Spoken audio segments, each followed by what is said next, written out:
Hey there, this is Dennis Anyone with Dennis Hensley. It's a podcast about making things up and making things happen. It's that time of year again. It's time for our year-end movie wrap-up episodes, usually a two-parter, and today we've got part one.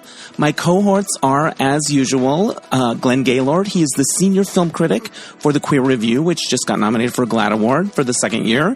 And we've also got actor, writer, and film enthusiast Drew Droege, who happened to have a nice supporting role in the movie Queer this year, which we talk about at the end of this episode. So before we get to that conversation all about movies, I'd like to remind you that there are two ways you can support this podcast, Dennis Anyone, if you like it. You could go to DennisAnyone.net and leave a tip in my virtual tip jar. Help me pay my bills. I really appreciate it. There's also a thing on there called Buy Me a Coffee, where you can just buy me a coffee. And I always delight when I see one of those little notices in my inbox that somebody bought me a coffee. It makes my day. The other thing you could do is become a subscriber to DNR Studios. I'm part of a group of shows under the Derek and Romaine podcast banner, a big family of gay shows. And for a monthly fee, you get my show early, and you get all these other great shows. So check that out at dnrstudios.com. All right, here now is part one of the year-end movie wrap-up with Glenn Gaylord and Drew Droege. Joining me now via Zoom from Los Angeles for our annual movie wrap-up, it's Glenn Gaylord. He's the senior film critic at the Queer Review, the GLAAD-nominated Queer Review. Congratulations. That's a big deal. And we also have... 2 years in a row. 2 years in a row. Wow. All right. Yeah. We also have Drew Droege, actor, writer, and film enthusiast. Welcome back, you guys. Hi, guys. Thanks for having us. I look forward to this every year. I love it so much. So thanks. Okay, so every year we get together to talk about the movies of the last year, and we just had the Oscar nominations come out, so everyone's looking back. I've seen almost everything that I want to see. I have a few left that I really want to get to, maybe before we do the part two, because this is always a two-parter. We get going, and you never know how. And I plan to talk about Jennifer Lopez, so it could be a three-parter. All right, so usually we kind of each have our own little focus. Like, I like to find movies that are like sort of unsung, or maybe they were kind of popcorny movies that I really liked to shine a little light on. And Glenn, how would you describe the way you approach this program, this exercise? There's this long-lost article in one of my favorite film magazines, Film Comment, where every year they would do an article called Moments Out of Time, where they would highlight a line of dialogue, a scene, a shot, whatever, a moment in that film. Even if it's a bad film, they were able to find great things in just about everything.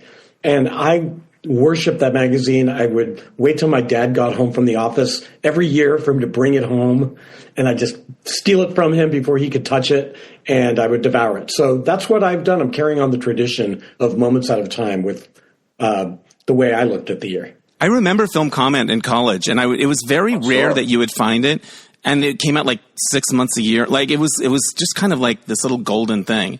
Drew, how do you think about this? Do you just find your favorite movies, or do you have a rhyme I or just reason? sort of make a list of what I really like. I try to go through. I usually take a screen grab of movies I really like to share. I like to share on social media, like, hey, I love this movie or TV show or whatever. And so I usually kind of go through that. And then just make a list of things that I really like. And I like to talk about the ones that I really enjoyed. And then, don't overthink it too much. But, but every year, both of you can mention movies that I've forgotten that I love that I want to talk about. And, no, that's it. Well, people tell me that they really look forward to these episodes and they get ideas from them. And I got an idea from this last year. Drew, you got to see a movie before it was really released called Chronicles of a Wandering Saint. And so when I got a message from the publicist about it, because I'm on these lists, I said, I want to see this. And I ended up interviewing the director and going and dragging Glenn and my friend Danny to go see it in the theater. And I got to meet the guy. And anyway, you planted that seed. And it really is one of the most unique movies of the year. And right? I know. I loved it. And I'm so happy. You told me that happened. It made me so happy. I love that. And that's kind of like why we do this. Because I'm just a nerd and love movies, but I have no training in I've taken 2 film classes in college 300 years ago, and that's it. So I just kind of like to champion things that I like, and I love that it sparks, other people to watch it. And I love movies more than ever. I love movies more every day. Like there's these different revival houses in LA, and I'm always up to date on them and vidiots, and like it feels like it feels like I have friends that never go to the theater anymore. I feel like I'll take your time, I'll take your nights, you know, like I'm into it. So, all right. Well, this last year, I just want to add, because there have been some great movie years over the last several years, but this one stood out to me because I see a lot of movies, and yet there are many films from this last year that I saw multiple times. And that's rare for me. And I just kept going back and back and back and watching some of my favorites over and over. And so that's a mark of a great year to me. And there's movies that I want to see again, so I can kind of think about them in a fresh way. Yeah. So I have a few of those on my list. All right, Glenn, why don't you start us off? Give us one of your moments out of time. I think I want to start with the movie that I think is being overlooked. And I just saw it a week or so ago.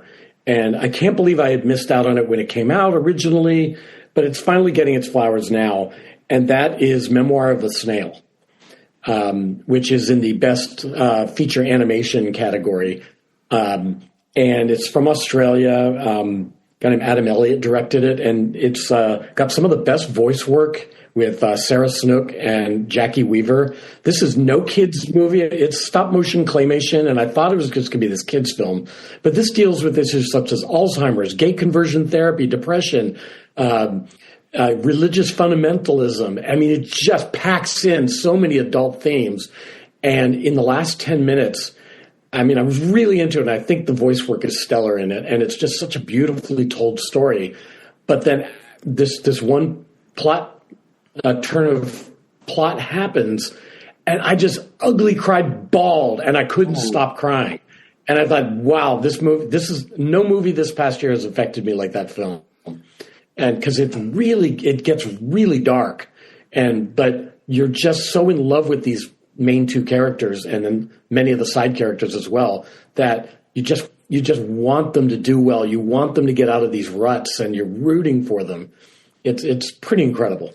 Were you in theater when you started crying, or were you watching at home? I was watching it at home, and this is the moment from the movie. It's just a quote more than anything. All right. I wish I was in a theater, because I actually would have liked to have experienced that with an audience. Right. But it's this line that says, "Life can only be understood backwards, but we have to live it forwards. Snails never go over their trails, always moving forwards." And it was just such a moving way of putting it for this character who's going through so much, and who somehow finds a way forward and keeps trying to figure out a way to get through the most horrible situations. Well, I think that's something we're all thinking about now. We're just like, just keep going. Just keep going. That's really, I don't have. really talking about that before we started. I know, just one foot in front of the other. That's just keep going. I had a career coach. She was actually a guest on the podcast, and we were like, she was like, "What did you accomplish last year?" And I'm like, I made it through. Like, that really felt like the thing. Well, have either of you seen the film? No, I haven't, but now I'm going to. It sounds incredible. Drew, why don't you give us one of your movies? I put my list in alphabetical order because I don't know why this year. So I can go down the list, and of course, I think that's so classy of you. That's so classy. That's an extra step. Classy. That's an extra step. Matriarch. And I'm sure you're going to talk about movies in it. So yeah. Or whatever. But so I sort of listed sort of my top movies of the year, and so I picked Anora, which everyone has talking about a lot. I love Sean Baker. I'm a huge fan of his work. I would say, like, it's sort of start. This is maybe my least favorite of his movies, and I still love it. It still made it on my list because I just love how he portrays people. I love that he talks about sex work in almost all of his films, and with a very a beautiful sort of refreshing, sort of honest take on people that don't normally get movies made about them, or if they do, they're very judgmental and whatever. I loved the moments in bed with the characters. I thought they were just so real and realized. And as much as, the actors are getting a lot of attention for it, Mikey Madison and Yura Borisov, and I have none of the names in front of these. The other guy was great. But I thought, one of the best performances of the year was the Armenian man. I think his name is Karen Karagulian. It was one of the funniest most incredible, like really one of the angriest, funniest performances I've seen, next to Marianne Jean-Baptiste, which is another one we'll talk about that later, but one of my favorite movies. I just found it to be so refreshing. The movie is his funniest movie, probably, consistently like funny.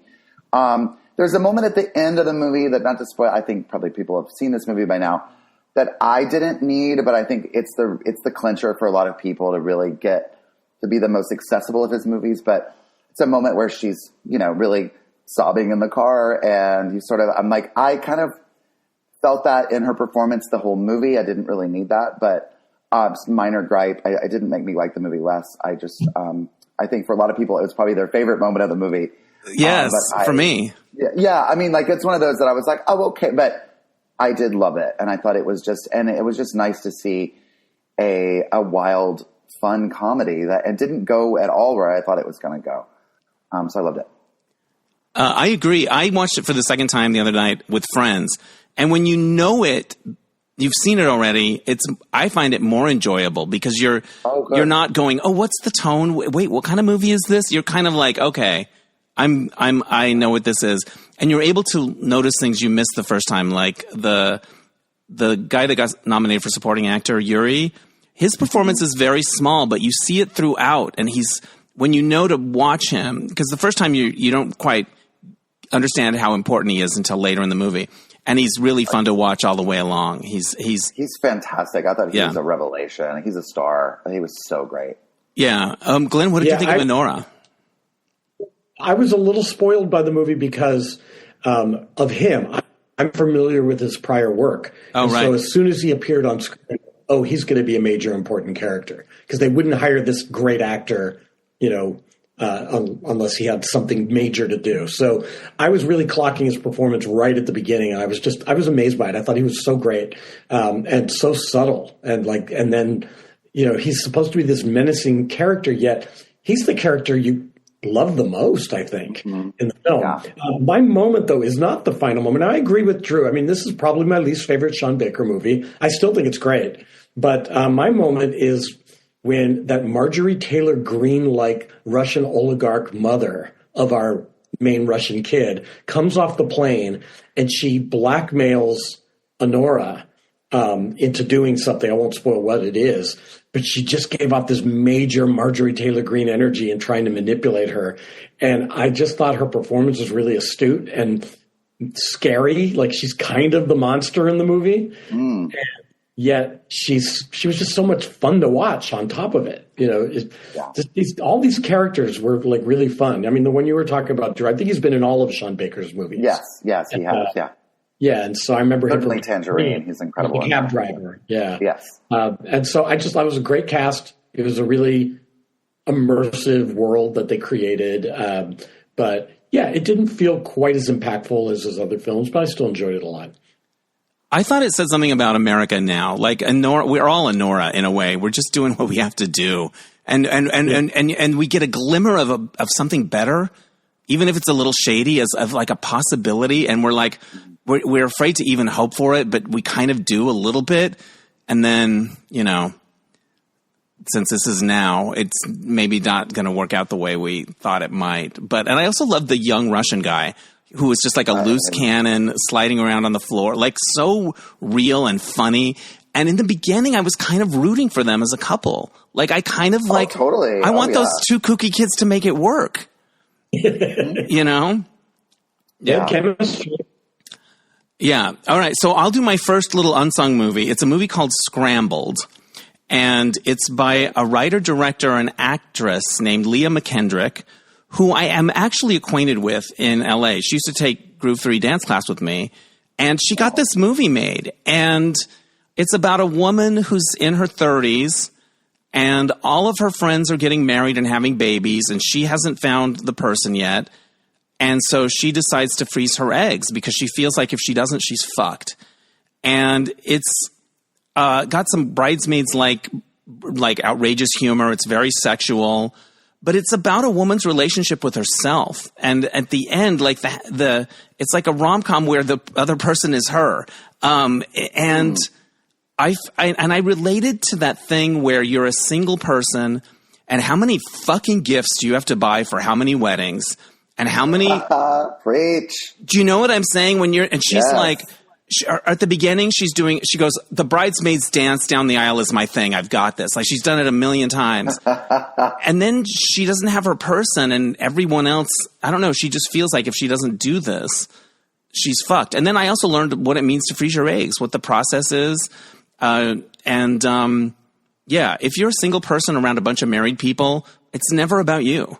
And, you know, so it's like when people post on Facebook, 7 years ago today, I walked down the aisle with you already won. Shut up. I know. I bought the fucking crock pot already. Stop it.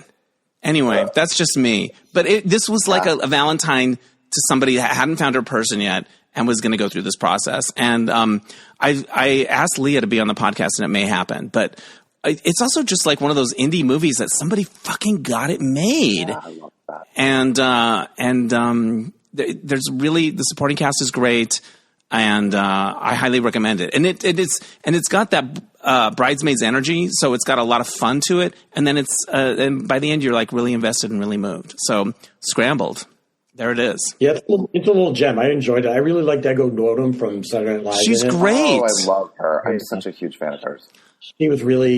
She popped out really well in that film. And what really struck me, Dennis, with this is that I can still hear her voice, not Ego Nwodim, the lead. Right, Leah McKendrick, yeah. It's such a distinctive voice that you don't normally hear in cinema. Like there's like this horsey quality to it, this honking quality, and yet she was so delightful, and you just kind of wanted to hear what she said next because she was a little askew. It was yeah. Yeah, and the whole thing was very well observed. It felt like very lived in, and somebody had something to say. So Scrambled, there it is. All right, Glenn, what's your next moment out of time? Okay, well, this is going to be, an obvious one, so we might as well get out of the way, is Wicked. I saw I'm not even going to try to do that. I'm not familiar with this film. It's not the moment for me, but I saw the stage show for the first time a year ago in London, and I really hated it. And I just thought, this is terrible. I really don't get it. And then I saw the film and I went, oh, this works as a film because it's a prequel to The Wizard of Oz. So it's cinema meets cinema. And I have seen this movie 5 times, which is crazy. 5 times The Wicked. Wow. I really enjoyed it. I just think it's going to be, just like Wizard of Oz was not a big hit when it came out, I think this is going to be looked at as a classic someday. Or probably is. I know a lot of people. Yeah. But my moment for it is just right at the beginning when Ariana Grande comes out in her little Galinda bubble, and she is fronting that, she's supposed to be happy that the Wicked Witch is dead. Yet you see the pain in her face, and that she's trying to say, oh, I barely knew her. We were acquainted. Yeah. And then there's a quick flash of their hands touching each other, and then a 2-shot of them where there's a solar flare and she's just looking lovingly at Cynthia Erivo. Then we come back to her and you see the pain on her face. And she's like, oh, yeah, well, we knew each other at school. And like still trying to gloss over it. And I just thought, what a debut for Ariana Grande. She like really got the emotion of that scene so perfectly. It's the opening scene. And so I was just floored. And my brother hates musicals. And I sat him down because he wanted to watch it. And 10 minutes in, he's like, this is really good. And he watched the whole thing and liked it. So cheers to my brother. Yay for Wicked. All right, Drew, thoughts on Wicked? I agree with Glenn. I don't like the show. I saw it. I've seen it twice. I actually like Act 2 better than Act 1 just because it's actually about Oz and Wizard of Oz. And Act 1 is so much like wizard school. And I find it confusing. I remember laughing the very first time I went and saw the musical to a friend and been like, what if I don't understand this? Ha ha. And I was like, I actually don't think I understand. I'm not following this on stage. I liked it more the second time I saw it on Broadway more than the tour. Seeing it on Broadway with that cast and that theater, I was like, okay, I get the appeal. It just doesn't really, it's not my thing. I like some of the music in it. There's a lot of music in it that I just find that it just kind of goes on and I don't really care about it too much. I think this movie does as good a job as you can do with that material. And I liked this movie more than I thought that I would. I went and saw it because you have to. Because if you're gay, you have to see this movie. But I thought Cynthia Erivo was fantastic in the film. I thought she's the highlight of the movie. I thought Ariana Grande did as good as you could. It's kind of a one-note part, and she makes you forget that. I love when they added Bowen and, they added the people in the movie I thought were great. The Bowen Yang and the people. And I felt like the last 10 minutes is when it starts to get great. And then I'm like, it's long and it's just kind of the same thing over and over again. I also felt like, and I thought it was the theater that I was in, but I've heard several people complain about this. It wasn't loud enough. And I love The Wizard of Oz. I think The Wizard of Oz will always be one of my favorite movies. I do think it's a masterpiece. I think it's truly one of the greatest films of all time. And I agree with Glenn. I think Wicked will join the ranks as also being a classic film. But I know it's a different Oz than Dorothy's Oz, but it was so muted and so pastel, and it was quiet that I was kind of lulled by it, and not in a great way. Like I just didn't hold my focus. I could have cut, I don't know where, but I would have, I don't know. Yeah. So I liked it more than I thought I would, but I would not, I loved Wicked. And I think the reason it works as well as it does is the same reason we made fun of the press tour. The connection between those two women is so deep and so real. And when they look at each other in that movie, you feel it. Like that scene in the Ozdust Ballroom when they're there and every little moment plays on their face. And it's so beautiful. And it's why Ariana's crying in the press tour when somebody's holding space for Cynthia. Like their connection is so powerful that it's profound in the movie and a little ridiculous not in the movie, or a little fun to make fun of. And they're just so good. They are so good. And Jonathan Bailey's Dreamy. Tracy got a moment though. Amazing. Like she got ads. She got work out. Became famous out of it. I was like, that made me so happy because she was coming from such a sincere place. And I think that is the spirit, and you so rarely get that anymore, especially in these big junkets and the people. And so I love that moment happened. I thought it was really sweet, and I'm the most cynical asshole on earth, but I was like, oh, that's so great. I really enjoyed that moment happened, and I remember watching it for the first time before people had started making fun of it, and I'm like going, okay, this is going to be a thing. Like, you just know. And it wasn't just her. It was everything that happened after. Everything it was about it. Everything. The little fingers connecting to each other. Amazing. Yeah. But she got, like, gigs out of it, didn't Tracy? Like, she was doing commercials and shit. Yes. She got merch. Like, cash the checks. Remember in the 90s when we talked about selling out and how you shouldn't sell out? Now it's like dumb we were. That was called college. But Jonathan Bailey is Dreamy. I love that we have a gay romantic hero, and he's so good at everything. This last Saturday in my Jazz Over 40 class, we did Dancing Through Life, and I almost started crying when the music started. I don't know why it was so like moving to me. I don't know. And so I'm like, I can't cry now. I've got to dance. But it was really moving. So, people were really excited for that movie to come out, and then to have it turn out so good is kind of awesome. And we've got part 2. So I'm looking forward to that. All right, Drew, what's another of your movies that you'd love to talk about? Another one is another big one that is, I'm doing a lot of the bigger ones at first, just by the luck of the alphabet. I loved The Brutalist. I found it to be, it's just my kind of movie. I was in it for all 3.5 hours of it. I love that we have intermission in a movie. I wish a lot of 2.5 hour movies would have intermissions. I love to go to the bathroom and go get a snack and take my time and kind of process what I've seen. And I love going to the live theater where you get an intermission. And so I love that part of it. But the actual movie I thought was so epic. I love that it was a low budget movie that was told on this epic scale. I thought the performances were phenomenal in it. They all are wretched people in a way, but I was into all of them, and it's truth in advertising. It's a truly brutal film. I thought the art in it was really fascinating, and sort of the parallels of that. A lot of people I know had issues with the second half and how things don't really add up, and I love that. I mean, my favorite movie is Nashville, so I love movies where maybe the most important scene in the movie is not in the movie, and you just have to kind of connect the dots, and you have to kind of go, wait, what happened? And sometimes that really irritates me, but in this movie, I was like, well, this movie is about addiction and also about like not really showing, like, you know, and so you're just getting these glimpses of just like as he's sort of losing his grip with reality. There have been so many movies, including Wicked and this, and something I just saw. Oh, I think it was maybe the Almodovar movie or something that did Christina's World. Like that painting has been referenced so much this year because there's Felicity Jones, like going up the, you know, that just reminded me so much of Christina's World, going up with her walker. I don't know what Christina's World is. The painting, you know, the painting, is it Andrew Wyeth? Is that what it is? I have nothing in front of me. Yeah, okay, yeah. It's the painting where the woman's in the field and she's like reaching out. It's The Wizard and I references it in Wicked. It's like, it's that wheat field and you see a girl like in the foreground and she's climbing up towards a house or something. Right. Her back is to us. Okay, yes, cool. Yes. All right. I was just there for the whole thing, and I love Paul Thomas Anderson movies. It reminded me of that. It reminded me of just the, you know, the kind of thing, like, this is why I go to a movie. It was just like, hell yeah, let's go. I thought it was great. And Guy Pearce and Adrian Brody, phenomenal. Great.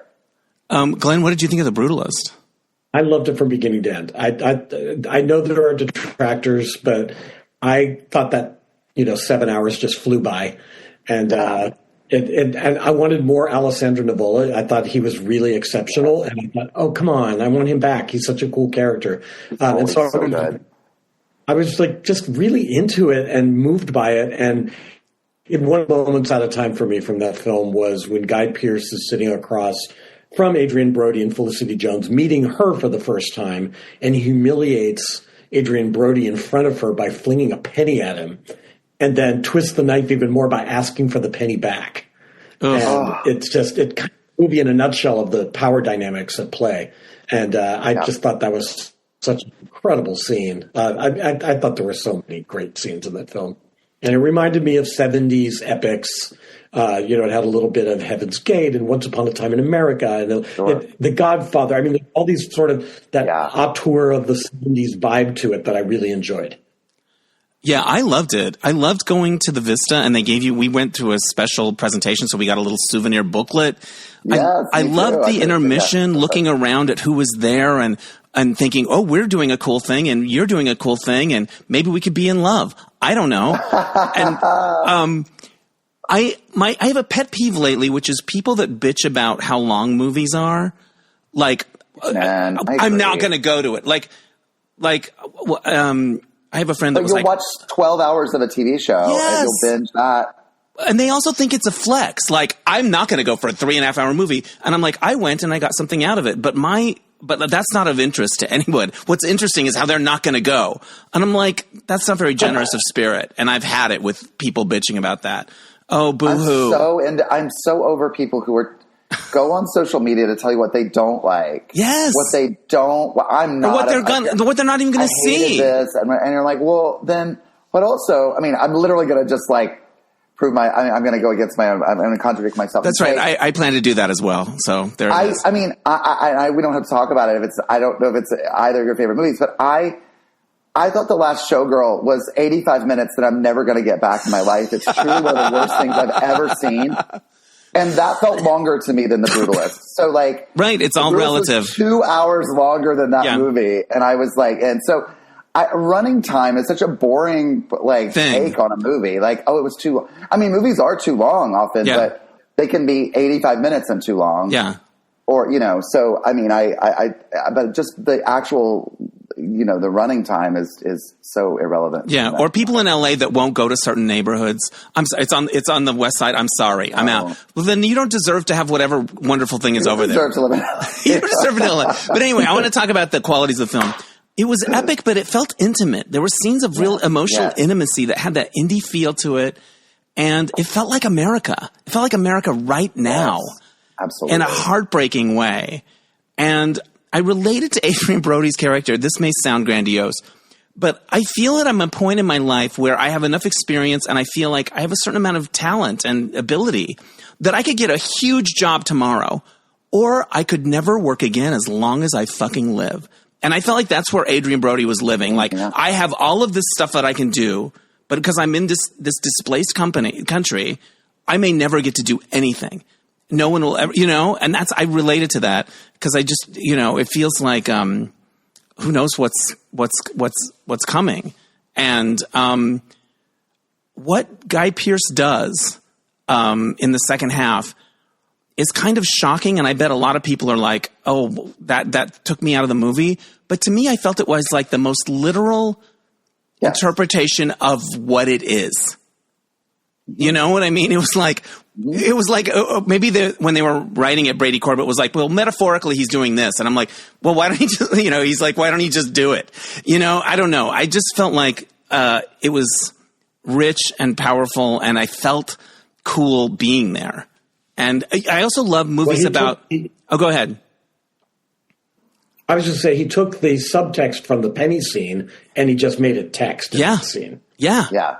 And those beautiful shots in Italy with the marble. And I love movies about artists where the art that you see them doing is really cool. Like the design that you see is cool. Like that study that he designs for Guy Pearce. You're like, I get it. This guy is brilliant. And so it's cool when the artist's work that's depicted is like, wow. And so, yeah, loved it. All right. Is it my turn? Your turn, Dennis. Okay. I don't think you can really talk about The Brutalist without going right into The Fall Guy, starring Ryan Gosling and Emily Blunt. I was looking forward to this movie. It was in the last year's episode. I said I was looking forward to it because Ryan Gosling is the best jacket wearer in movie history. He always has a cool jacket. And in this movie, he had multiple jackets. He had a Miami Vice jacket, and he had a little red windbreaker with stripes, or piping, as we like to call it. And I just thought it crackled. It was fun as hell. The stunts were impressive. They had great chemistry together. They were charming. And I liked that it was sort of this Valentine to stunt work, which, gets overlooked a lot. I think it should be an Oscar category. We go to so many action movies, and all these people are risking their lives to do this cool thing. And it's like they're not even there. Like, it's like they're not even in the building. And so, yeah, Gosling's got it. Blunt's got it. There was really clever ideas too, like this fun split screen thing. And I just thought it was really fun. And, one of the most fun movies of the year for me. I agree. I just watched it the other night for the first time and thought it was really fun. I love that as a SAG voter, we vote on stunts. I mean, that's one of our categories. Cool. Yes. And I'm like, I don't know. I usually just pick a movie I like that I'm like, a lot of explosions and everything. And I haven't seen all of the stunt films, and I'm a nerd. I have to watch everything. So I will see them all. But so far it has my vote for this. I mean, it is, like you said, it's a love letter to stunts. Things you don't really consider. The stunts are phenomenal in it. It's kind of odd as a rom-com because they're kind of in the whole time with each other, and which I know they have like a falling out, whatever. It's just structurally it was a little wonky from at the beginning because I was like, oh, they're already. And I think rom-coms now are kind of odd that we don't. They're put together. I'm like, we could just go back to old like 50s, 60s. 70s, 80s rom-coms. It's kind of a formula that we kind of like. And I think a lot of them now are trying to reinvent the wheel of like, what if they're just, into each other from the beginning? But minor gripe, I think Ryan Gosling and Emily Blunt are so great. I love them together. And it was really fun. I fully enjoyed it. Glenn, any thoughts on The Fall Guy? I agree. I just had one note. Yes. Because you mentioned the split screen scene. Yes. And it is something that bugged me that was set up, and they talk about someday we're going to come together in the same shot or the same, and then they don't pay that off. Oh, I thought, oh yeah. So set up as that one romantic moment. Right. Why is that at the end of the movie? It really bugged me. And so, I enjoyed the film, but I just thought, come on, this is very rudimentary. This should have happened. That makes sense. I like it. All right. What do you got, Glenn? What's your next moment out of time? Well, it was going to be The Last Showgirl, but I think I need to fight Drew on another day for that one. You're gonna save it for part two? Yeah, I don't think that it's a great movie, but I think those performances are dynamite. I love the performances. So I can see it's a very slight film. There's not a lot hanging on there, but I thought everyone was a revelation in it. So are we talking about The Last Showgirl, or are we not talking about The Last Showgirl? We're not. We're not talking about it. Okay. All right. So we're going to save it. I'm going to bring up the substance. Okay. Instead. All right. Do it. Because I've seen this 5 times now. Wow. Because that movie is hard to take. But I loved just how it's not a subtle film. It just hammers everything home from beginning to end. And yet the director is so in control. And she was totally in control in her last film, Revenge, if you haven't seen it. So I love Revenge. Love that movie. I couldn't wait for this to come out because I thought, this woman knows how to direct action and just punch you in the face. And so this movie also punches you in the face. My moment from it is Demi Moore, who some have criticized her for not having anything to do in the film, and she hardly has any dialogue. And I'm like, it doesn't matter. It's all there. I disagree. It's all on her face. But I'm going to pick a dialogue scene that she has that I think is her Oscar moment, which is when, without spoiling anything, she's facing off against somebody, and she is talking about how much she hates herself. And that this person who is kind of unconscious, she's like, I have to get you back. I have to get you back. And she's screaming and just freaked out that the one thing that she has to hang on to is slipping away. And the way she looks in this moment, she's acting her heart out through some incredible prosthetics as well. And just in a major freak out mode. And I just thought, this is so touching. I was so moved by what she did there. So that's my moment. I love it. Drew, what did you think of The Substance? I really liked The Substance a lot. I loved Revenge, and so I was also really excited to see this. I'm always happy when horror gets attention and love because I love horror movies. I thought Demi Moore was fantastic, and I think she's the highlight of the film. I think she completely deserves the Oscar nomination or win. I mean, she might win, and I will be thrilled. I think she's really wonderful. And I thought Margaret Qualley was fantastic as well. I didn't love the people around her in it. I thought they were really one note, and I know that's the point, but I was just exhausted by a lot of other just smaller parts. I thought Dennis Quaid was actually awful, and I don't mind saying that because he's a monster. But I just found it, to my point earlier, it was too long for me because I loved where it went. I loved the end of it.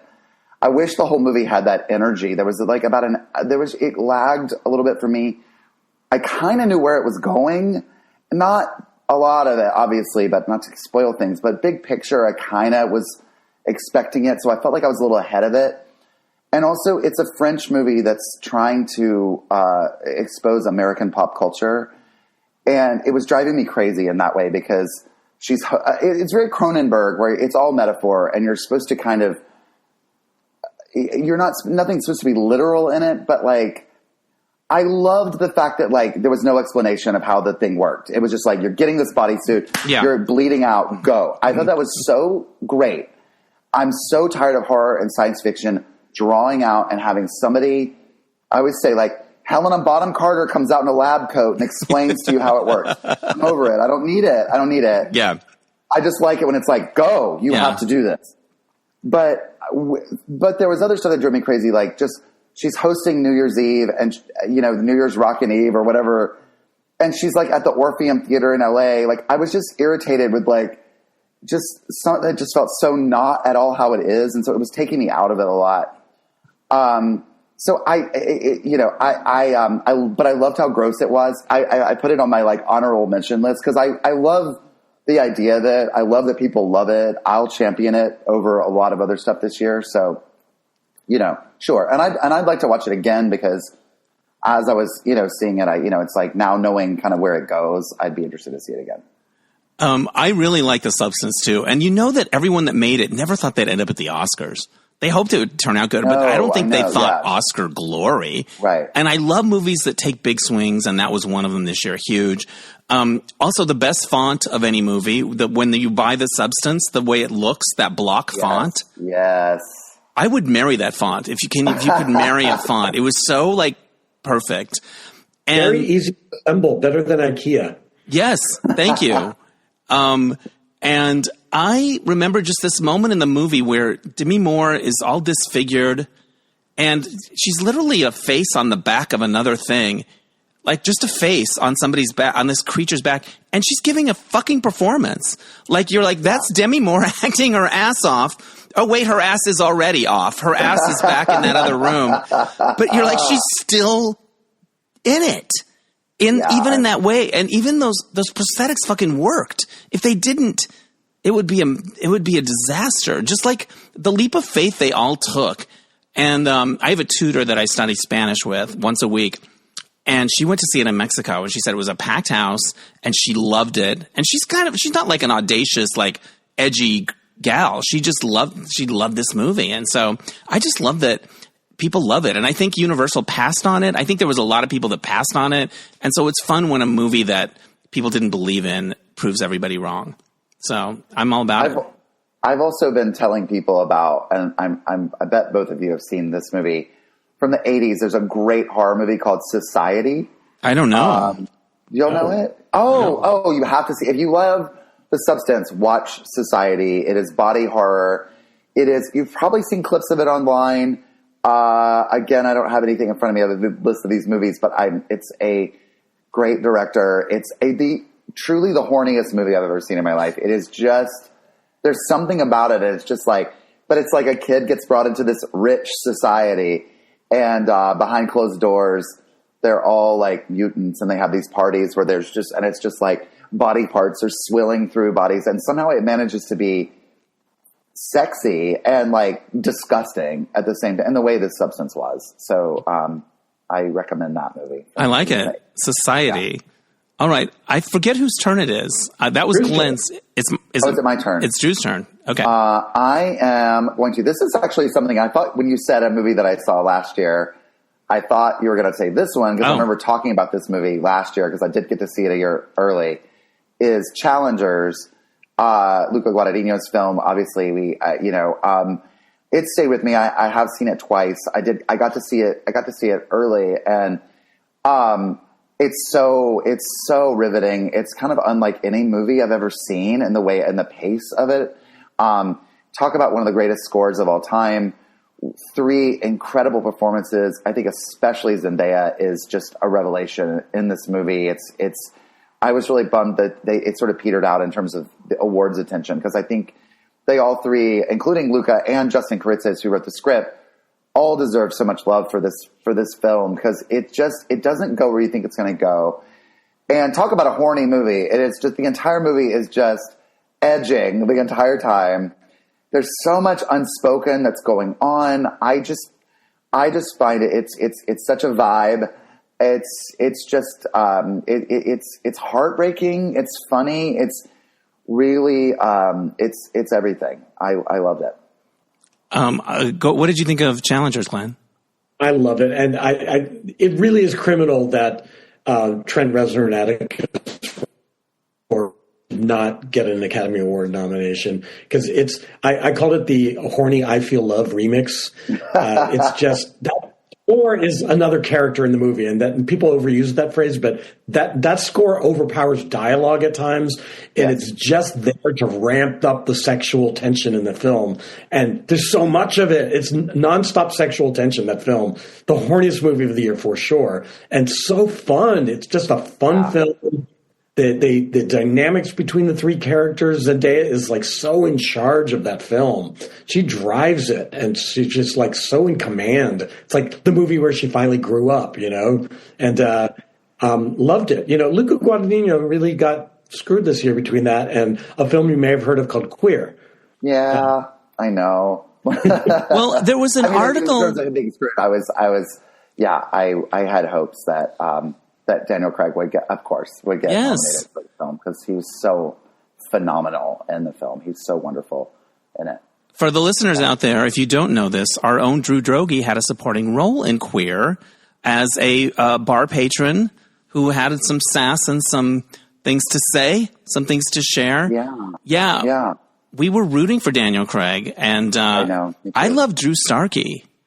Me too. Yeah. Me too. I think he has a really hard job in that film, and he's been kind of totally, people haven't really it's always those really subtle performances that people don't recognize. And why I always say why Annette Bening doesn't have an Oscar, because she's so good in everything she does that it doesn't ever look like acting. I think Drew does that in this movie. He really has to basically play a cipher and be this kind of unknowable, beautiful thing that people put identity on top of. And I think he does really phenomenal work. And yeah, I mean, I'm biased. I felt weird. I couldn't put it on my list. Of course, I love Queer, but I didn't want to be like, my favorite movie of the year is the one that I'm in. But it's a great movie. Let's talk about it. What did you think when you saw it all put together?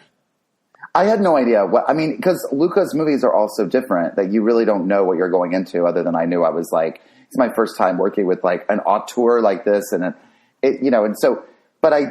because I'm just in the first chunk of it, like I knew we had been at table reads and stuff, and I knew that it went to South America, and then I knew that it went very almost like David Lynchian at the end. And, so I knew these pieces of it, but I didn't know what it was going to look like. And I remember reading where it's like, there's like a baby that turns around inside his leg or his arm that I was like, what, how is he going to do that? And like the snake necklace and stuff. So I was just really mesmerized. I thought it was just, it was a lot more heartbreaking than I thought it would be, in the sense of like, it's not a devastating movie where you're like, oh no, everyone's dead. It's more about like, oh shit, this is what it's like. And it is truth in advertising with a title, but it's also not just about sexuality, but it's about feeling displaced from your body. It's another movie about addiction, about two men who are just trying to figure out each other and themselves and trying to love each other, and how hard it is to love men. Right. And well, you feel like you feel a little bit like they're both like, oh, this can't be love. This can't be that. And then they realized that it was on some level. It was. And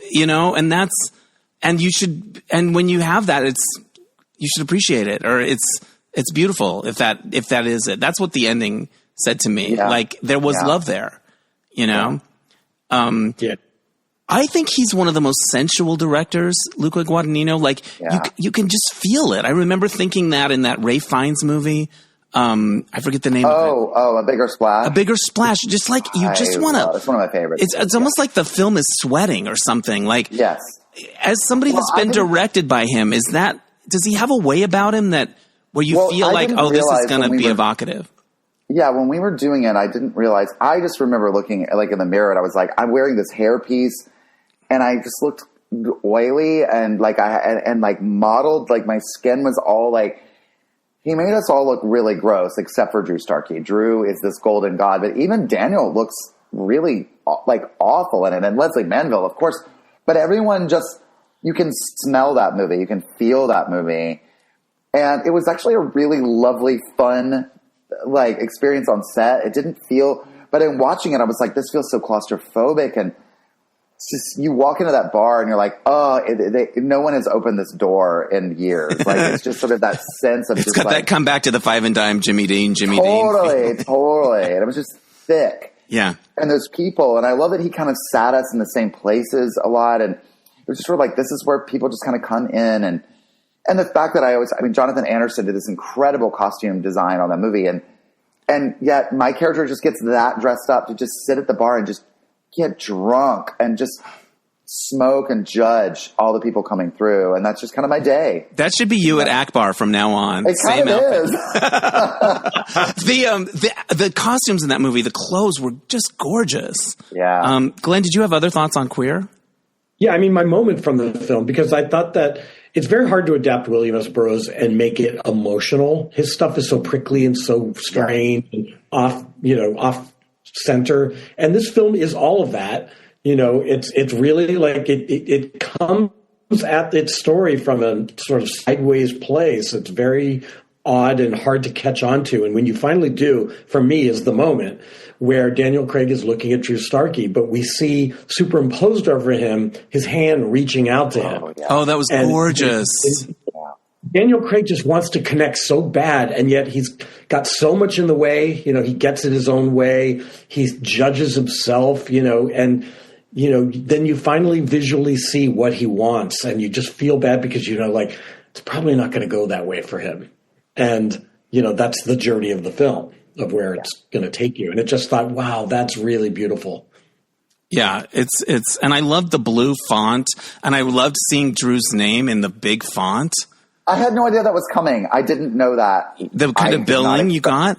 I didn't know that I was going to get that billing. I mean, usually when single card, front credit. Yes. When they, normally when you get a job, that's all discussed, and it was a thing where you're like, and they'll tell you like it's a shared card, and and it's a whole thing. And this was one that was like, come be a part of this indie film. It was like, and it just was never. And I was like, I will. I also had 2 lines originally in the first table read. I was going to do 2 lines, and he gave me so much more to do. They kept adding stuff for me to do, which was so lovely, and kind of I couldn't believe when I was there. And in Italy, you shot in Italy, right? In Italy, yeah, we shot in Rome at Cinecittà, where I'm like getting in there, and like, oh, Fellini did like 8.5 here, and Cleopatra was here, and like it's wild to go there and walk through that old soundstage that Mussolini founded. I mean, it was just it was crazy. But so I had no idea that was coming, and I love that it's basically it really is a 2 character movie with a lot of cameos. I mean, Leslie Manville, Jason Schwartzman's fantastic in it, but I love that he gave out so many of us single title cards at the beginning, and sort of made us all feel like we were part of the world of the movie, and it was so respectful, I thought, of all of us to just be like, all of us were just happy to be doing it and be a part of it. And to give us that attention was lovely, because certainly wasn't expecting to even be listed in the opening credits. So it was very nice. I'm so happy that you had that experience. And from what you've told me off mic, it came out of the independent work that you do, like the fun stuff that you do, right? There's a connection. Yeah, my Chloe Sevigny videos that I've been doing for 8,000 years, he was a fan of. And that's so great. And Peter Spears, who's a producer on this movie, is a mutual friend. And so Peter reached out to me and said, Luca likes your Chloe videos, and asked me to make a video for him for a birth. And this was during pandemic. And I was literally like, I can shoot something really lo-fi here. And, but I didn't know. I mean, I heard back from Peter, oh, Luca loved it and it was great. And then I met Luca at a screening, and he just said to me then, he goes, I have this part in this movie, and come join us. And I was like, oh my God, it was really a dream come true. It's one of those things that you don't normally, I mean, because when he said it, I had to kind of forget that he said that to me, and I'd be like, oh, that's nice. Right. Don't count on anything. To talk about, we've all been out here a long time, and a lot of really, really wonderful, really well-meaning people will tell us all those things. I've got something for you. And isn't it weird that we remember that? Oh, we remember those things. I remember when the movie Testosterone that I co-wrote played at Outfest. Oh, yeah. And there was an editor that I worked with, a magazine editor at the time, in the audience. And afterwards, she, complimented me, and she said, "You'll get work out of this." And it's 20 years later, and I feel like I should be able to go to her house and take any lamp that I want. I feel like she owes me. Because it didn't happen that way, really. And I feel like I should go to her house and take a lamp. I think it's due me, right? Don't you remember everyone that ever said, oh, this is going to lead to this? I mean, and it's nice that they say it. You want to hear it, but it's funny how we remember it. At least I do. Yeah. I was completely cut. I was completely frozen during that whole thing. Oh, during my whole thing? Because I said a line that didn't get a laugh, and I was like, oh, shit, I'm losing my touch. I'm just probably staring at you so judgmentally, and my Zoom just went out. So. No, I was saying that, there was this woman that said a nice thing to me about testosterone, and she said, you'll get work out of it. It's 20 years later, and I feel like I should be able to go to her house and take a lamp, any lamp that I want. Right? Yes. You remember those things, those people that, dangled, even though she had no control over that. And she was right. And people mean well, and things. I don't think we remember them. They just, things fall apart, or things change, and all of a sudden, or you can't promise things. I mean, people go, "I've got something for you." You're like, "You can't promise that to me." So, because he delivered, and it was very, very, very sweet. So, And I'm so happy that you had that experience all the way through it, and then being at the premiere. And all of it. And it was the same writer, right, as Challengers? Yes, same writer. Justin wrote both films, which is such a testament to his genius as a writer to be able to do those 2 completely different stories. I remember I got to go to the Q&A for Challengers, and I asked a question of, what's a memory of the shoot that you're always going to remember? and he talked about that they were on set, and this is to my memory. Glenn, were you at the same screening at the Writers Guild? Anyway, no. He talked about how there was something that wasn't working in the script, and he was trying to fix it. And Zendaya was there, just kind of looking over his shoulder, and he was just like, "Oh God, I've got to come up with something," and she's right here. And you know what I mean? That feeling of like, you know, but it all worked out and stuff like that. But I flashed back on that memory when we were thinking of that writer. But yeah. I was so bummed. He was able to be on the set of Queer one day, and the next day the writer's strike started. Oh. So he had to go home. So the film was kind of locked. We could still work, you know, but he couldn't be there. So but I love him. He's such a genius. I think we're going to wrap up this first half with this wonderful discussion of Queer. I have one more question about it. You're in Italy. Is the craft services delicious? Horrible. You lean toward the camera to say it. Really? I'm expecting like pastas and pizzas and what? Well, because the food is so amazing. And also because the food in Italy is like the best in the world. Like, it's amazing. Yeah. I think it's just because it's a really old like sound studio or whatever. And it was like cafeteria food. Not but cool. I mean, like, I should show you pictures. I took pictures of some of my food. I was like, this is crazy. Well, please do send the pictures, and we will post it when this goes up. There was something called an omelet that I had no idea what I was getting into. And they love chicory. They love giant just husks of chicory. All right. I love that. Well, if it's good enough for Sophia Loren, it's good enough for you. Exactly. Gentlemen, this is a wonderful first half of this thing. And if we didn't talk about your favorite movie this week, we may talk about it next week. We're definitely going to get into The Last Showgirl. And I feel like Baby Girl may get talked about. And I'm looking forward to it. Yeah.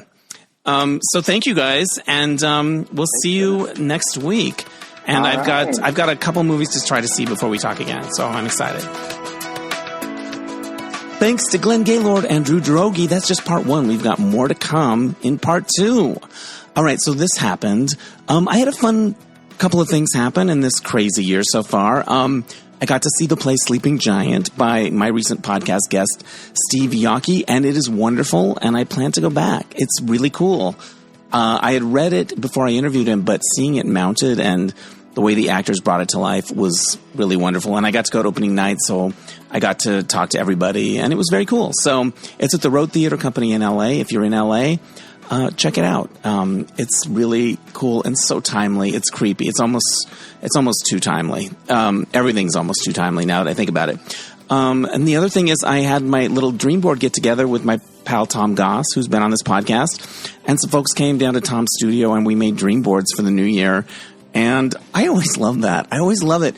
There's this thing that we do where, we got the magazines and people are cutting and doing their thing. And then when they feel like they're finished, they do a little presentation to the group. And they're like, I'm doing this because I want to go to Spain or whatever it is. And I don't know a lot of Tom's friends, and he doesn't know some of mine. So people don't know everyone. But there's something just really, I was very moved to hear people just say what they're hoping for in the new year and to feel optimistic. And there was a wonderful spirit about it. And I'm out of control with my dream boards. I do so many of them because I think I discovered this. It doesn't affect what the world interacts with me. It doesn't affect what the world brings to me. It's not like I'm going to think about a bike and I'll get a bike. It affects the way I interact with the world. It makes me bolder. It makes me go for things when the opportunity's there. I don't hem and haw. And it changes the way I relate to the world, which is really cool. And the other thing that happened is I came up with a new game. So, I co-created You Don't Know My Life, but now there's something new in the works, and I won't tell you about it yet because it's brand new. We just did our first playtest the other night. But I will say this. The idea came to me when I was at a dinner party at my friend Dennis's, and the topic of Andy Gibb came up. So in a way, Andy Gibb is the godfather of this new game. And if you don't know who Andy Gibb is, fuck off. No, I'm just kidding. If you don't know who he is, he was a big deal in the 70s, and he was delicious. and a wonderful singer, and I have a bunch of his songs on my jukebox. All right, that's enough for this week. Thank you for listening. Tune in next week for part 2 of our movie wrap-up. I want to give a shout-out to Oscar Rosario for mixing the episodes. My theme music is by Mark Daniels for Placement Music. We'll catch you next time on Dennis Anyone. Bye!